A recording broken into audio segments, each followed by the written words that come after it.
Hello my sweet caramel, welcome back to my channel. Loveless marriage के हमने last part में देखा था ते कोई जेके से डरते थे और जेके ते से कोई प्यार नहीं करते थे। वो बस ते को यूज़ करना चाहते थे अपने बेड पे, अपने नीचे।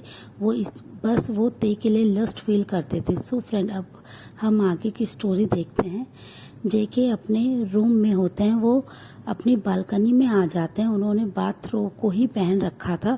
वो अपनी बालकनी में आके आराम से वो अपने ड्रिंक को पी रहे होते हैं। तभी उनकी नज़र अपने गार्डन एरिया में जाती, जहाँ पे ते अपने फादर के साथ काम कर रहे थे। मिस्टर किम ने ते को फाउंटेन के पास काम करने के लिए कहा था, जहाँ से ते अच्छे से प्लांट्स को लगा रहे थे। वो बहुत ही मेहनत और शिद्दत से अपने वर्क को कर रहे थे। गर्मी होने की वजह से ते का पूरा शरीर पसीने से भीगा हुआ था और वो बस बहुत ही मेहनत के साथ अपने वर्क पे फोकस कर रहे थे। थोड़ी देर में ही वो देखते हैं कि उनके पूरे शरीर पे जगह जगह मिट्टी के निशान है, मिट्टी लगी हुई है। थोड़ी देर में मिस्टर किम आते हैं और वो उनसे कहते थे, तुम तो पूरे गंदे हो गए सन, तुम अपने आप को ठीक से क्लीन करो। मिसेस जॉन ने देख लिया तो वो नाराज़ होंगी। ये सुनते ही ते अपने आप को साफ करने के लिए कोशिश करते हैं, पर मिट्टी के दाग उनके कपड़ों से नहीं जा रहे थे। तभी वो अपने डैड की तरफ देखते कहते हैं, डैड ये तो जा ही नहीं रही, ये तो साफ ही नहीं हो रहा। तभी उनके फादर कहते हैं कि इसे तुम अच्छे से वाटर से क्लीन कर लो। ये सुनने के बाद ते उनकी तरफ देखकर कहते हैं कि जब तक हमें कोई मेंशन में नहीं बुलाता हम अंदर नहीं जा सकते, मैं कैसे क्लीन करूं। तभी उनके डैड कहते हैं, तुम इस फाउंटेन के पानी से अपने क्लोथ्स को क्लीन कर लो। और वो ये कहकर थोड़ा सा वहाँ से अपने किसी काम के लिए चले जाते हैं। वो दूसरी साइड की क्यारियों को सेट करने के लिए चले जाते हैं। ते फाउंटेन में अपने हाथ को डालते और पानी से अपने क्लोथ को क्लीन करने लगते हैं। वो जैसे जैसे अपने कपड़ों पे पानी लगा रहे थे क्लीन करने के लिए, वैसे वैसे ते के बदन से उनकी शर्ट और भी ज़्यादा चिपक रही थी। तभी जेके उनके तरफ अपनी लस्टफुल आईज से देखते हैं। वो अपने एक सर्वेंट को बोलते हैं कि ते से जाके बोलो कि मिसेस जॉन ने अपने मेंशन में कुछ फ्लावर्स को मंगाए हैं। ये सुनते ही सर्वेंट उन्हें ग्रीट करके वहाँ से चल जाते हैं और वो गार्डन में आके ते को देखते हैं, जो कि अपने आप को क्लीन कर रहे थे। जिसे देखकर वो उनके पास आते हैं और उनसे कहते हैं कि मिसेस जॉन ने कुछ फ्लावर्स को मेंशन में मंगाया है डेकोरेशन के लिए। ये सुनते थे यस में अपने हेड को नोट करते हैं और वो कहते हैं कि ठीक है, मैं अभी लेके आता हूँ। और वो कुछ फ्लावर्स की कटिंग करने लगते हैं। वो बहुत ही छाट छाट के बहुत ही अच्छे सटल कलर के कुछ फ्लावर्स को ले रहे थे कि उन्हें पता है कि मिसेस जॉन का टेस्ट कैसा है। वो बहुत ही अच्छे से फ्लावर को इकट्ठा करते हैं और वो अपने आप को ठीक से क्लीन करते हैं। अपने फेस को वो पानी से अच्छे से धोते हैं, साफ करते हैं कि उनके फेस पे भी मिट्टी लग गई थी। फिर वो उन फ्लावर्स बंच को उठाते हुए अपने साथ मेंशन के अंदर लेके जाने लगते हैं। जेके ये सारा नज़ारा बालकनी से देख रहे थे। उन्हें ते की बॉडी बहुत ज़्यादा अट्रैक्ट कर रही थी। वो बेसब्र होके बस ते की तरफ ही देख रहे थे कि ते जल्द से जल्द मेंशन में आए। वो बस ते का ही वेट कर रहे थे। जैसे ही ते मेंशन में आते हैं, वो फिर से सर्वेंट से कहते हैं कि उनसे कहो कि फ्लावर्स मेरे रूम में लेके आए। ये सर्वेंट उन्हें ओके कह के वहाँ से चले जाते हैं। वो तुरंत ही ते के पास आते थे, मेंशन में आ गए थे। वो बस खड़े हुए थे, वो मिसेस जॉन का वेट कर रहे थे। तभी वही सर्वेंट उनके पास आते हैं और उनसे कहते हैं कि मास्टर के रूम में रख रहे हैं ये फ्लावर। ये सुनकर ते काफ़ी ज़्यादा डर जाते हैं। जंगकुक के बारे में सोचते हैं कि उन्हें जंगकुक के रूम में जाना है।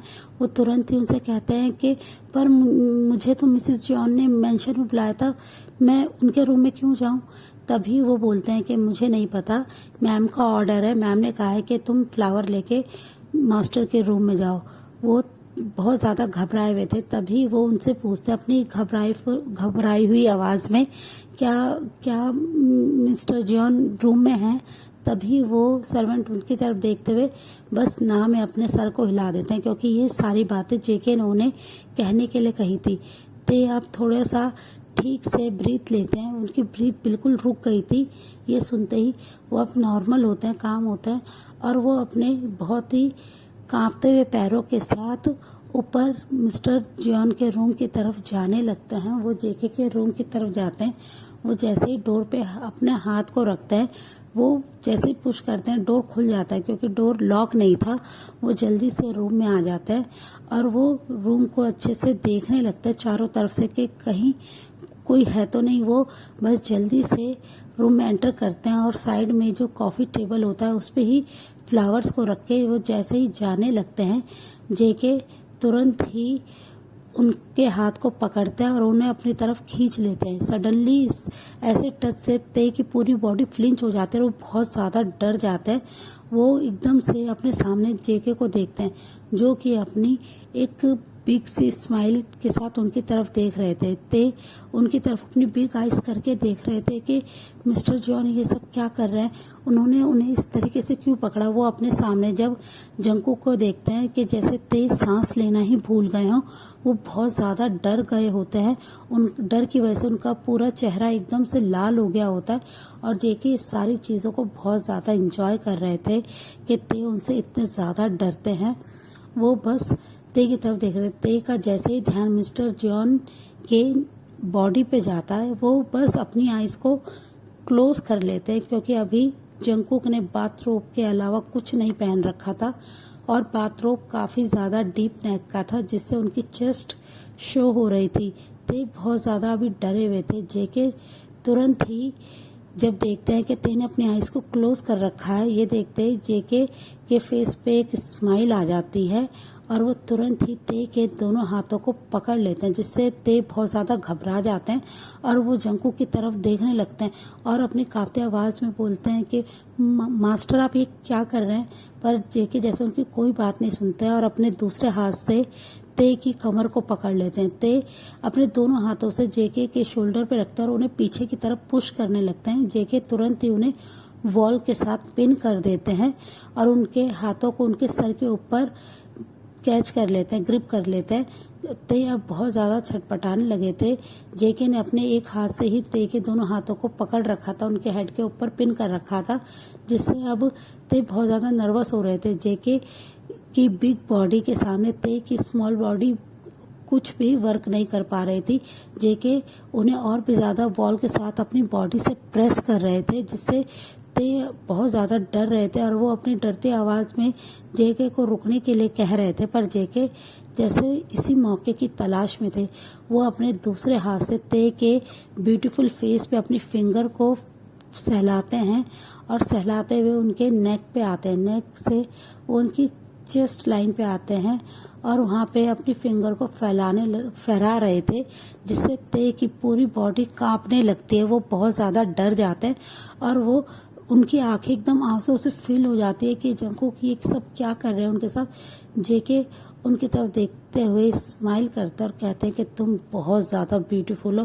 ते ये सुनते ही उनकी तरफ देखने लगता है और उनसे कहते हैं प्लीज़ मास्टर मुझे जाने दीजिए, मुझे जाना है, आप ये क्या कर रहे हैं। पर जेके जैसे उनकी कोई बात नहीं सुन रहे थे। ते से अब बर्दाश्त नहीं होता है और उनकी आंखों से आंसू बहने लगते हैं और उनके चिक पे आने लगते हैं। जेके स्लोली ते की उस चेस्ट पे अपने हाथ को अब रखने लगे थे, जहाँ से उनकी ट्रांसपेरेंट शर्ट की वजह से उनकी निपल शो हो रही थी।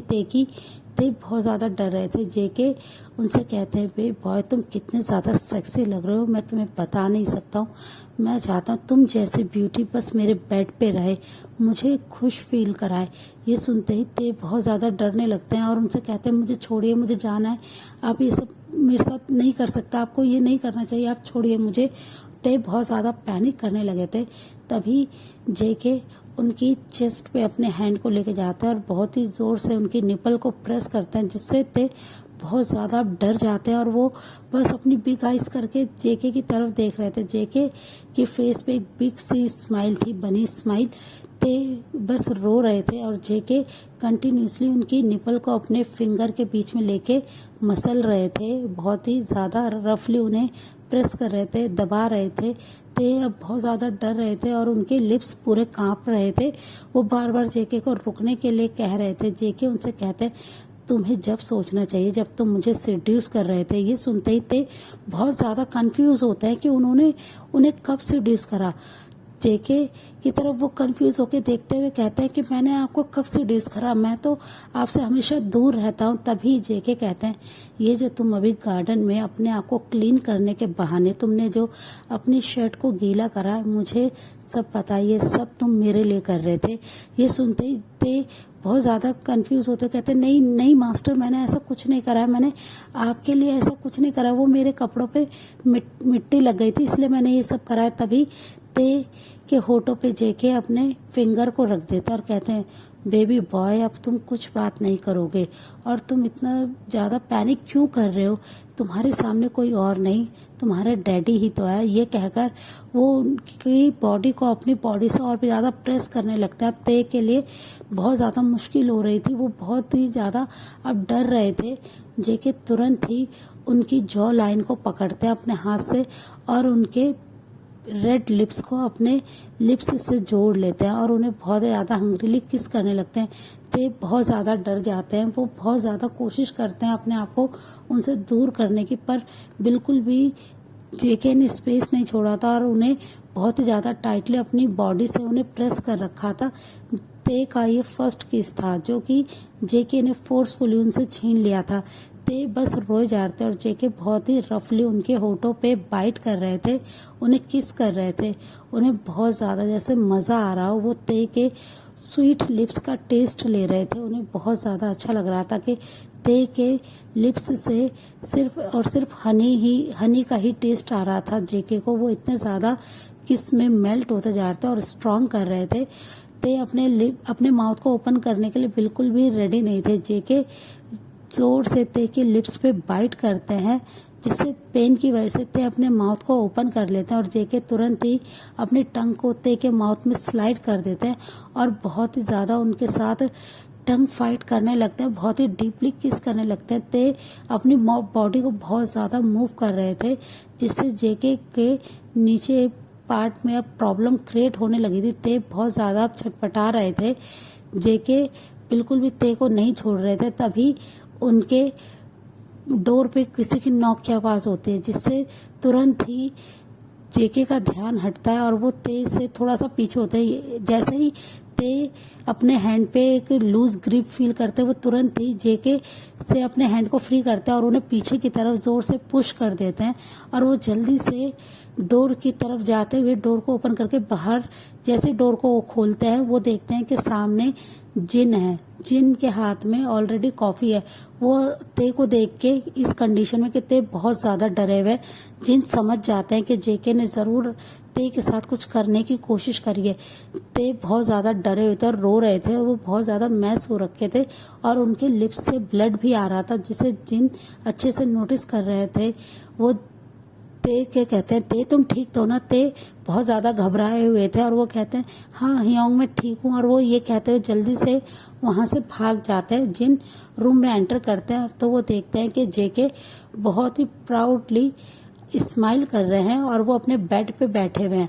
उन्हें ऐसे देखकर जिन को बहुत ज़्यादा गुस्सा आता है, पर वो अपने हेड को नीचे कर लेते हैं। सो फ्रेंड, इस पार्ट को हम यहीं एंड करते हैं। मिलते हैं आपसे नेक्स्ट पार्ट में। तब तक आप मेरी वीडियो को लाइक शेयर कीजिए और मेरे चैनल को सब्सक्राइब कीजिए। Bye bye.